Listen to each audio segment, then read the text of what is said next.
पांच ना दिखें आपको तो मत मानना। जब हमने ठोक बजा के कान से सुनकर देखा तो शब्द है, हाथ से छू के देखा तो वायु का गुण स्पर्श है, आंख से देखा तो अग्नि का गुण अग्नि के प्रकाश में रूप दिखता है, जीभ से लगा के देखा तो जल का गुण रस भी इसमें, स्वाद इसमें दिखता है, और नाक से सूंघ के देखा तो पृथ्वी का गुण गंध भी इसमें दिखता है। बताओ कितना अच्छा था। इस एक में हमें पांच दिख गए। जिस तरह इस एक में पांच है, सारा ब्रह्मांड आदि अंत मध्य पांच तत्वों की अखंड एक रूपता में जुड़ा हुआ है। पहले हमने किताबों में पढ़ा था, अनल अनिल जल गगन रसा है, इन पांचों में विश्व बसा है। देखो ऐसा ठौर कहीं है, वह तेजो में जहां नहीं। संपूर्ण संसार पांच तत्वों से व्याप्त है। उस समय हमारे से कोई पूछता, जब संपूर्ण संसार पांच तत्वों से व्याप्त है तो संसार के अंतर्गत ये वस्तु है, हमें इसमें पृथ्वी बता दीजिए। तो हम मट्टी की तरफ देख रहे थे। किसी भी वस्तु को जानने के लिए उसका गुण जानना जरूरी होता है। पृथ्वी का गुण गंध है, तो किसी भी वस्तु की पहचान गुण से होती है। तो नाक से सूंघ के देखो, गंध है इसमें भरा। इसलिए यहाँ मट्टी नहीं दिखेगी, पृथ्वी अपने गुण गंध से दिखेगी और केवल नाक से सूंघने पे दिखेगी। जब संपूर्ण संसार पांच तत्वों से व्याप्त है, अनल अनिल जल गगन रसा है, इन पांचों में विश्व बसा है। ये संपूर्ण संसार पांच तत्वों से व्याप्त है। उस समय हमारे से कोई पूछता कि जब संपूर्ण संसार पांच तत्वों की अखंड एक रूपता में जुड़ा है तो फिर हमें इस वस्तु में जल बता दीजिए। हम पानी को देखते थे, पर जल का गुण रस या स्वाद है, जल बिन रस की हो संसारा। तो जीभ से ये लगा देखो, वस्तु में स्वाद है, जल का गुण रस या स्वाद जीभ से चखने पे हमें आ जाएगा। तो किसी भी वस्तु को पहचानने के लिए उसका गुण जानना जरूरी होता है। जैसे मैं आपसे कहूं कि ये क्या वस्तु है, आंख नहीं बता सकती, परंतु हम इसका गुण जानेंगे। जब हम जीभ से लगाएंगे, खारा गुण निकलेगा तो नमकदान देना पड़ेगा नाम, और मीठा गुण निकलेगा तो उसका नाम शक्कर देना पड़ेगा। इसलिए पृथ्वी की पहचान उसके गुण गंध से होती है, जल की पहचान उसके गुण रस या स्वाद से होती है जीभ से, अग्नि की पहचान उसके गुण रूप से होती है, अग्नि के प्रकाश में अग्नि की ज्ञान दी, आंख से देख से रूप दिखता है। और वायु की पहचान उसके गुण स्पर्श से होती है, तो वायु की क्रियाशील ज्ञान दी, हाथ से छू के देगा स्पर्श हो गया। आकाश की पहचान उसके गुण शब्द से होती है।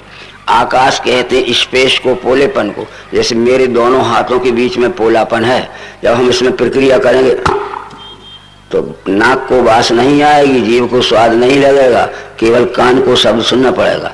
आकाश की क्रियाशील ज्ञान दी कान है, आकाश का गुण शब्द है। परंतु जब हम इसमें पृथ्वी का गुण गंध देखना चाहेंगे तो कान से नहीं दिखेगा, जीभ से नहीं दिखेगा, हाथ से नहीं दिखेगा, वो नाक से सूंघ के ही दिखेगा। ये जिस तत्व की जो ज्ञान इंद्रिय है, प्रक्रिया करके देखने पर उसी तत्व का गुण करती है। तो इसमें जरूर हमें पांच दिखे। अभी हम आपसे पूछते हैं कि एक है कि बहुत है, तो यही उत्तर मिलेगा कि एक है। फिर हम आपसे पूछते हैं कि इसमें आपको पांच ना दिखे तो मत मानना। जब हमने कान से ठोक बजा के देखा तो शब्द है कि नहीं, हाथ से छू के देखा तो स्पर्श है कि नहीं, ये वायुगुण, आंख से देखा तो अग्नि के प्रकाश में अग्नि की ज्ञानेंद्रिय आंख से रूप है या नहीं, जीभ से लगा के चख के देखा तो जल का गुण रस स्वाद है कि नहीं, और नाक से सूंघ के देखा तो पृथ्वी का गुण गंध है। सच बताओ कि इसमें पांच का दर्शन हुआ कि नहीं? नाक से बास, जीभ से रस, आंख से रूप और त्वचा से स्पर्श और कान से शब्द। पांच का दर्शन हुआ कि नहीं? अगर पांच मानते हैं तो फिर एक काम करो, इसमें से पांचों अलग अलग निकाल के पांच प्लेटों में रख दो। इसमें का रूप अलग रख दो, स्पर्श अलग रख दो, गंध अलग रख दो, हो सकते हैं? पांच हैं तो भी अलग अलग नहीं हो सकते। जैसे पांचों इसमें अखंड एक रूपता में जुड़े हैं, इस पिंड में ऐसा सारा ब्रह्मांड पांच तत्वों की अखंड एक रूपता में जुड़ा हुआ है। उसमें हमारा भी उसमें समावेश है, हम उससे अलग नहीं है। ये पांच तत्वों का दर्शन हुआ और ये रामायण में हमने समझा दिया। ये तुलसीदास ने पांच तत्वों का दर्शन लिखा है। फिर एक बार सुन लीजिए क्या लिखा है। श्रद्धा बिना धर्म नहीं होई, मही बिन गंध न पावे कोई। जब तक हमारे अंतःकरण में समझने योग श्रद्धा न होगी तब तक ज्ञान समझ में नहीं आ सकता। जैसे मही बिन गंध न पावे कोई, पृथ्वी के बिना गंध किसी को कहीं नहीं मिल सकती। तो यहाँ कोई ऐसी चीज है कि जिसमें पृथ्वी का गुण गंध न हो, चाहे कागज हो, चाहे लकड़ी हो, चाहे पत्थर हो, चाहे धातु हो, पर नाक से सूंघे बगैर गंध ब्रह्मा जी भी नहीं जान सकते। बिन तप तेज की कर विस्तारा, जल बिन रस की हो संसारा। यह संसार में कोई ऐसी चीज है जिसमें जल का गुण रस या स्वाद न हो, परंतु बिना जीव से चखे जल का गुण रस और स्वाद और भी किसी भी प्रकार से नहीं जाना सकता। जीव से लगा देखो वस्तु में कुछ स्वाद है, वैसे ही विश्व में भी है रसभाव भरा हुआ। परंतु सील की मिल बिन बुद्ध सिवकाई, जिमी बिन तेज न रूप गुसाई। जैसे अग्नि के प्रकाश के बगैर तो रूप नहीं दिख सकता, तो प्रकाश कितना फैला है और कितने रूप हैं, पर बिना खुली आंख के रूप नहीं दिख सकता। जिसकी आंख में प्रकाश ना होगा तो कितने ही रूप हैं और कितना ही उजेला वो नहीं दिख सकता। निश्चुक बिन मन होय कि थीरा, परस की रहे विहीन समीर। स्पर्श बिना वायु के नहीं हो सकता। वह वायु की क्रियाशील ज्ञानेंद्रिय त्वचा या हाथ से छुए बगैर स्पर्श का ज्ञान नहीं हो सकता कि ठंडा है कि गर्म है, मुलायम है कि कड़ा है, खुरदरा है कि चिकना। और बिन विज्ञान की समता आवे, कोई अवकाश की न बिन पावे। विज्ञान है प्रयोग है, विज्ञान के प्रयोग में देखे बगैर ये पांचों तत्व समान भाव से चराचर में भरे हुए हैं, आदि अंत मध्य कोई नहीं जान सकी। इस तरह प्रयोग में देखना पड़ेगा। ये रामायण में लिखा है या गीता में लिखा है या वेदों में लिखा है, उसके प्रमाण देना जरूरी नहीं। तो हमने अपनी 5 ज्ञानेंद्रियों से अपने से संपूर्ण में 5 तत्वों की अखंड एक रूपता देखी। हम उस 5 तत्वों से अलग नहीं है। 6वां साधन अपने पास मन है। ये 5 तत्व विश्वरूप परमात्मा का स्थूल शरीर है, जैसे हमारे हड्डी मांस चमड़े का स्थूल शरीर है। पर सत्वगुण, रजोगुण, तमोगुण, ये 3 गुण विश्वरूप परमात्मा का सूक्ष्म शरीर है। तो ये हमारा 6वां मन वो सत्रजतम 3 गुणों को जानता है। ये मन हमारा 5 ज्ञानेंद्रियों से अलग नहीं है, पर 5 ज्ञानेंद्रियों के भीतर व्यापा हुआ है। तो 5 तत्वों से सत्रजतम 3 गुण अलग नहीं है, 5 तत्वों के भीतर व्यापे है। भीतर कहने का मतलब ये था वेद काल के ऋषियों का कि हमारी 5 ज्ञानेंद्रियां अपने शरीर के बाहर लगी हैं। एक छोटे से बच्चे से पूछोगे कान, आंख, त्वचा, जीभ, नाक कहाँ है, तो बच्चा बता देगा कि नाक है, आंखें है, कान है, जीभ है, खाल है। परंतु हम आपसे पूछते मन कहाँ है, पकड़ के बताइए। तो मन अलग नहीं है, पर 5 ज्ञानेंद्रियों के भीतर व्यापा है। तो 5 तत्वों से सत्रजतम 3 गुण नहीं, 5 तत्वों के भीतर 3 गुण हैं। इसलिए अलग अलग वस्तुओं से संग करने पे हमारे मन को 3 प्रकार का अनुभव आता है, अच्छा या बुरा या अच्छा बुरा मिलवा। खाने की चीज में खाने में अनुभव आएगा, बैठने की साइकिल में बैठने में आएगा, पढ़ने की किताब में पढ़ने में आएगा, घड़ी में 3 प्रकार का अनुभव आए। ये खाने की चीज है। पहले इसमें हम देखें, घी के साथ मिला देखो वस्तु में गुण सत्व है। इस शक्कर के डल्ले को पीसकर हमने घी के साथ मिला के खाया तो भीतर मन बैठा है। खाया तो जीभ के स्वाद में बहुत अच्छा लगा, पर घी शक्कर जब भीतर बैठा है, भीतर गया घी शक्कर, तो मन को भी बहुत अच्छा लगा। जिस किसी भी वस्तु का संग करने से इंद्रियों के उपयोग से लेकर भीतर बैठे हुए मन पे आने वाला परिणाम अच्छा ही अच्छा हो, उसको ज्ञान की भाषा में सत्वगुण कहते हैं। भगवद गीता के 14वें अध्याय में लिखा है सत्वम सुखे संजयति। जिस वस्तु का संग करने से हमारे निर्मल मन को अच्छा लगता है, सुख होता है, शांति मिलती, उसको ही सत्वगुण कहते हैं। पर इसी वस्तु में हमने दूसरा प्रयोग किया, इसको पीस कर पानी के साथ घोल के शरबत बना लिया। या प्यास लगती है जब हम शरबत पीते हैं, 1-2 गिलास शरबत पीने पे हमारी प्यास नहीं मिटती है, तो हम 4-5 गिलास शरबत भी पी लेते हैं। तो शक्कर घुला हुआ पानी शरबत जीभ के स्वाद में तो मीठा ही लगेगा, पर अंदर गया मन से संग हुआ तो मन के ऊपर कुछ बुरा परिणाम हुआ। सर्दी, जुकाम, खांसी, खराश, गले में दर्द हो गया। कारण क्या था कि पानी का गुण सरद, ठंडा और शीतल होता है, और निरे शक्कर का गुण, सूखी शक्कर का गुण खुश्क, रुक्ष, उष्ण होता है। इसलिए हमने शीतल, सरद और ठंडे गुण का पानी और रूखे, उष्ण और खुश्क गुण की शक्कर सरद गरम मिला के शरबत बना लिया। पर पीते समय शरबत जीभ के स्वाद में अच्छा लगा, पर जब अंदर गया तो हमारी वैश्वानर अग्नि जो है पेट में जठराग्नि है, उसकी उष्णता लगी तो ठंडा पानी भाप बन के हमारे मस्तक में चढ़ गया और जुकाम बन के नाक से टपकने लगा। हमने कहा सर्दी हो गई, नाक बहने लगी, खांसी चलने लगी, गले में दर्द हो गया। और बची सूखी शक्कर तो हमारे सिर में दर्द हो गया, सिर में चक्कर आने लगे, हमें हाथ पांव में दर्द होने लगा। ये शरबत जीव के पीने में अच्छा, पर मन पे आने वाला परिणाम बुरा। जिस किसी भी वस्तु का संग करने से इंद्रियों के उपयोग में अच्छा लगे पर मन पे आने वाला परिणाम बुरा हो, उसको ज्ञान की भाषा में रजोगुण कहते हैं। अच्छा और बुरा मिलवा, अच्छा और बुरा मिलवा। पर हमने ये वस्तु इतनी कठोर है कि पत्थर की ठोकरन सह जाएगी। ये हम सूखी शक्कर चबाएंगे, सूखा डल्ला चबाएंगे तो चबाते समय हमारे दांत टूट सकते हैं, मसूड़े छिल जाएंगे और गला छिल जाएगा। ये चबाने में भी तकलीफ होगी। और सूखी शक्कर पेट में गई तो पेट में डाय जलन होगी, गर्मी बढ़ेगी, सिर में चक्कर हो जाएगा, सिर में दर्द हो जाएगा, हाथ पांव में दर्द हो जाएंगे।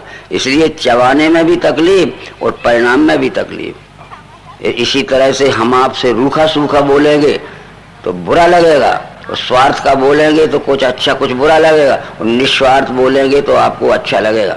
जैसे कोई व्यक्ति यहाँ आता है, हमने कहा आइए बैठिए, ये सत्वगुण होगा, आओ बैठ जाओ, ये रजोगुण होगा, आ बैठ जा, ये तमोगुण हो जाएगा। इसलिए ये बुरा लगने को तमोगुण कहते हैं, और कुछ अच्छा कुछ बुरा लगने को रजोगुण कहते, और पूरा अच्छा लगने को सत्वगुण कहते। सत्वम सुखे संजयति। हर एक वस्तु में, चाहे हमारी घड़ी हो, चाहे हमारा फाउंटेन पेन हो, ये देखो घड़ी देखने में कितनी अच्छी आपको लग रही होगी, इसका रूप बहुत अच्छा है, आंख से देख छूने में बहुत अच्छी है, और इसको हम जीभ से भी चाटेंगे तो अच्छी है। ये 5 भौतिक गुण तो 5 ज्ञान को अच्छे लगे, पर मन कहता है कि जिस गुण के कारण हम ये घड़ी लाए हैं वो गुण देखेंगे। हम इसको टाइम देखने के लिए लाए हैं, ये अच्छी है देखने में, सूंघने में, छूने में, परंतु ये बंद पड़ी है, टाइम देती ही नहीं है, तो मन कहेगा बुरी है। ये पुरानी है, घिस पिस गई है, डायल घिस गया है, कांच क्रैक हो गया है, देखने में बुरी है, और 24 घंटे बांधी तो 1 मिनट भी आगे पीछे नहीं होती, ठीक ही समय देती है, तो पुरानी है देखने में, तो भी टाइम देने में बहुत अच्छी है। तीसरी बात होगी, हमने घड़ी 24 घंटे बांधी है, बंद तो नहीं होती, पर 1-8 घंटे लेट फास्ट हो जाती है, तो मन से ये अनुभव आता है अच्छी तो है क्योंकि बंद नहीं होती, पर कुछ बुरी जरूर है, 1-8 घंटे लेट फास्ट चलती है, ये दुकान पे दिखाना पड़ेगा। इसलिए हर वस्तु की पहचान इस प्रकार से होती है। पर भोजन के रूप में जब हम त्रिगुणात्मक पदार्थ खा लेते हैं, खाने की चीज जो है भोजन के रूप में खा लेते हैं, उनका तमोगुण, रजोगुण, सतोगुण हमारी नाड़ी में कब्बात पित्त की नाड़ी बनता है। हम भोजन खाते हैं, मुंह में भोजन जाता है पेट में, जब बीमार हो जाते हैं तो वैद्यराज के पास जाते, वो नाड़ी पकड़ते हैं। हम कहेंगे खाया है भोजन, मुंह में गया है पेट में, नाड़ी क्यों पकड़? वो कहते हैं चिकित्सा विज्ञान है। वो नाड़ी पकड़ के कहते हैं कि आपने कोई तमोगुणी, आपने कोई उष्ण गर्म भोजन किया है, पित्त नाड़ी चल रही है, पित्त विकार हो गया। आपने कोई रजोगुणी भोजन किया है, बात नाड़ी चल रही है, बात विकार हो गया। आपने कोई सत्वगुणी भोजन किया है, आपकी कफ नाड़ी चल रही है। तो ये खाने की चीज में जो 17 स्तंभ रहते हैं, खाने के बाद हमारे शरीर में कब्बात पित्त की नाड़ी में स्पंदन करते हैं। जो गुण घट जाता है उसको बढ़ाने के लिए, और जो गुण बढ़ जाता है उसको घटाने के लिए ये डॉक्टर लोग गुण रूपी दवाई देते हैं, ये शब्द स्पर्श रूप रसगंध नहीं देते। और यही 3 गुण फिर मन बुद्धि अहंकार का काम करते हैं। जब हम ज्ञानी पुरुषों के पास गए थे तो वो कह रहे थे कि देखो भाई, तमोगुणी भोजन मत करना, प्रमाद और अहंकार बढ़ेगा। खाने की चीज में जो तमोगुण रहता है हमारी आंखों से नहीं दिखता, पर खाने के बाद हमारा प्रमाद उन्माद बढ़ जाता है। देखो भाई, सत्वगुणी भोजन करना, बुद्धि ठीक रहेगी। तो खाने की चीज में जो सत्वगुण रहता है इन आंखों से नहीं दिखता, पर खाने के बाद हमारी बुद्धि को संतुलित रखता है, बुद्धि को निर्मल रखता है। इसलिए बुद्धि सत्व का रूप है, मन चंचल रजभाव अहंकार या तमोगुण। इसके प्रमाण सब गीता रामायण में लिखे हैं। तुलसीदास जी कहते हैं कि विप्र विवेकी वेदविद संयुक्त साधु सुजात जिमि धोखे मद पान कर। ये ब्राह्मण हो, विवेकी हो, वेदों का पढ़ा लिखा हो, संयमी हो, साधु हो, ऊंचे कुल में पैदा हुआ क्यों ना हो, उसको धोखे में शराब पिला देना। ये शराब महान तमोगुण प्रधान पदार्थ है। 5 मिनट का देर लगेगा, ये माइक तोड़ेगा, थाली फेंक देगा, कपड़े फेंक के नंगा धुड़ंगा उन्माद कूदने लगेगा। इसलिए तमोगुणी भोजन करने से प्रमाद और अहंकार बढ़ता है, रजोगुणी भोजन करने से मन चंचल होता है, मन विक्षिप्त होता है, और सत्वगुणी भोजन करने से बुद्धि को प्रकाश मिलता है। बुद्धि सत्व का रूप है, मन चंचल भाव अहंकार या तमोगुण। तब तो हमारे वेद काल के ऋषियों ने कहा था कि जैसा खावे अन्न वैसा होवे मन। अन्न तो रखा है जड़, शराब तो रखी है महीनों से एक पात्र में भरी हुई, पर उसको पी लीजिए, देखो 5 मिनट में क्या होता है। तो तमोगुणी पदार्थ खाने से हमारा प्रमाद, उन्माद, अहंकार बढ़ता है। उसका असर रहेगा जब तक हम पागल रहेंगे, असर समाप्त होती नॉर्मल हो जाए। इसलिए भोजन का भी बड़ा संबंध है। अब हमने क्या देखा कि 5 ज्ञानेंद्रियों से हमने शब्द गुण आकाश का, स्पर्श गुण वायु का, रूप गुण अग्नि का, रस गुण जल का, गंध गुण पृथ्वी का, 5 ज्ञानेंद्रियों से सब में देख लीजिए, सुई के नुक बराबर ही जहाँ नहीं है। और हमने अपनी बुद्धि से ये देख लिया कि हमने सतोगुणी भोजन किया था तो हमारी बुद्धि बड़ी विवेकी रही, हमने रजोगुणी भोजन किया था तो हमारा मन बड़ा पागल सा रहा, यानी भोगी रहा। और हमने जब तमोगुणी भोजन किया था तो अभी पी के देख लीजिए शराब, 5 मिनट में किसका क्या हाल होता है। इसलिए बुद्धि सत्व का रूप है, मन चंचल भाव अहंकार या तमोगुणी, 3 गुण ही ये काम करते हैं। तो इस तरह से 5 तत्वों का दर्शन हमने 5 ज्ञानेंद्रियों से किया, और उसी वस्तु में हमने अपने मन से देखा तो 3 गुण दिखे। ये पृथ्वी जल अग्नि वायु आकाश मन और धी अहंकार, यही मेरे प्रकृति के 8 अंग हैं। 8 अंगों का दर्शन हो जाना ही परमात्मा के साकार स्वरूप का दर्शन हो जाना है। और ये 8 अंगों का दर्शन हमने धूल के कण से लेकर अपने से संपूर्ण आदि अंत विश्व में नहीं देखे तो साकार का दर्शन झूठा। तुलसीदास ने कह दिया कि जिनके अगुण न सगुण विवेका, जलपहि कल्पित बादे अनेका, हरि माया बस जगत भिरमाही, तिनहि कहत कछु अघटित नाही, ये बातुल भूत विवश मतवारे, ये नहीं बोले वचन समारे।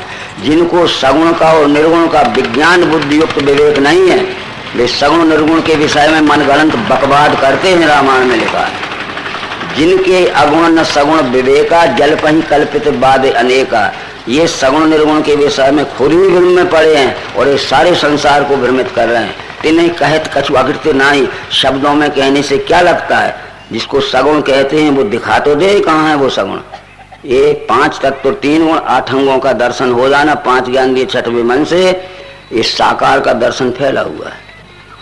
कहानी थे वेद या सम्मत वाणी, सूझे जिन्हें लाभ नहीं बानी। वे वेद के विरुद्ध सगुण निर्गुण का मनगढ़ंत बकवाद करते हैं। वेद का नाम जब तुलसीदास ने लिया तो वेद में सगुण निर्गुण का फैसला लिखा है।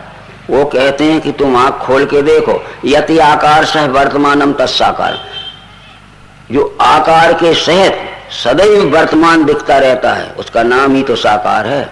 और यत गुणेश वर्तमानम तत्सगुण, जहाँ आकार यानी साकार होगा वहाँ 8 गुण हमेशा होंगे। पृथ्वी का गुण गंध, जल का गुण रस, अग्नि का गुण प्रकाश रूप, वायु का गुण स्पर्श रूप, आकाश का गुण शब्द रूप, और सत्व गुण यानी बुद्धि, रजोगुण यानी चंचल मन, और तमगुण यानी अहंकार दिखेगा। यही तो विस्तार फैला हुआ है। भगवत गीता के ज्ञान विज्ञान योग नाम के 7वें अध्याय के 4थे श्लोक में कृष्ण ने कह दिया, कृष्ण जी ने, कि पृथ्वी जल अग्नि वायु आकाश मन और भी अहंकार, यही मेरे प्रकृति के 8 अंग। देखो हमारा शरीर भी 5 तत्वों का बना हुआ है, पंचरचित है अधम शरीर, और मन बुद्धि अहंकार 3 इसमें क्रिया शक्ति के रूप में लगे, ये भी 8 का बना हुआ। हर एक मनुष्य का शरीर 8 अंगों का बना हुआ है, और जहाँ तक संसार में मानवता फैली है केवल 8 अंगों के रूप में फैली है। ये हुआ साकार का दर्शन, मनगढ़ंत साकार नहीं है। तो ये अवश्य ही इस बात का ध्यान रखिए। ये 5 तत्व विश्वरूप परमात्मा का स्थूल शरीर है, और सतरजतम ये 3 गुण सूक्ष्म शरीर है, और 5 तत्व 3 गुण 8वां का जय हो गया वो अष्टधा प्रकृति, ये परमात्मा का कारण शरीर है। ये प्रकृति यानी साकार सगुण, उसी को अष्टधा प्रकृति कहते हैं, उसी को सगुण कहते हैं, उसी को साकार कहते हैं, उसी को क्षेत्र कहते हैं, उसी को महत ब्रह्म कहते हैं, उसी को मूल माया कहते हैं। जब रामायण हमने पढ़ा था तो तुलसीदास जी ने क्या कहा कि गो गोचर जहां लग मन जाई, सो सब माया जानो भाई। मानो की बात नहीं थी, गो कहते हैं 5 ज्ञानेंद्रियों को। 5 ज्ञानेंद्रियां जहां तक हमें साक्षात्कार करा सकते हैं केवल 5 तत्वों तक, शब्द स्पर्श रूप गंध, और जहां लग मन जाई, हमारा छठवां साधन मन जहां तक दर्शन करा सकता है 3 गुणों तक। तो गोचर जहां लग मन जाई, 5 ज्ञानेंद्रियां जहां तक दर्शन करा सकती हैं, 5 तत्व, और जहां लग मन जाई छठवां साधन जहां तक मन दर्शन कर 3 गुण, सो सब माया जानो भाई। वो मायाम तू प्रकृति विद्धि मायनम तू महेश्वरा, और तस् अवयव भूतेषु ये व्याप्तम सर्वम जगत इदम जगत। ये परमात्मा के 8 अंगों वाले साकार स्वरूप को अष्टा प्रकृति या माया कहते हैं। परमात्मा को माया कहते हैं, मायापति कहते हैं। तस्य अवयव भूतेषु, सारी चराचर सृष्टि उसके अंगोपांग है। और व्याप्तम सर्वम इदम जगत, 8 अंगों से आदि अंत मध्य जगत में 8 अंग व्यापे हैं। साकार का दर्शन हो जाना, यानी वो 5 तत्व 3 गुण की अखंड एक रूपता का जो विस्तार है वो दर्शन हो जाना है। बस इसके आगे हमें जाना है। 7वां साधन हमारे पास बुद्धि है। ये बुद्धि हमें मनुष्य शरीर में ही मिली है। मनुष्य शरीर को छोड़कर बुद्धि संसार के किसी भी प्राणी में नहीं, न किसी युग में थी और न है और न होगी। बुद्धि नाम विवेक शक्ति का है, निश्चयात्म का वृत्ति का है, निर्णायक शक्ति का है। तो फिर हम इसी में बुद्धि से फिर देखें बराबर। एक चीज और इसमें है जो मिठास भरी है, वो मिठास निराकार है, इसलिए मीठापन और मिठास में बहुत अंतर है। तो ये मिठास भरी है, वो हमारे न 5 ज्ञानेंद्रियों से दिखती है और न छठवें मन से दिखती है। तो तुलसीदास जी ने क्या कहा कि मन गोतीत अमल अविनाशी निराकार निर्बधि सुख राशि। वो 5 ज्ञानेंद्रियां और छठवें मन की जानकारी के परे है। मन गोतीत अमल अविनाशी निराकार निर्बधि सुख राशि, वो केवल बुद्धि से ही दिखती है। जब बुद्धि से देखा इसमें मिठास और भरी है बराबर। मिठास नाम है प्रियता का। जितना भी साकार है उस साकार में प्रिय रूप से निराकार या मिठास भरा हुआ है। अंत का सुख जो है सो बुद्धि देखे न इंद्रियां। उपनिषदों में भी लिखा है यतो वाचो निवर्तन्ते।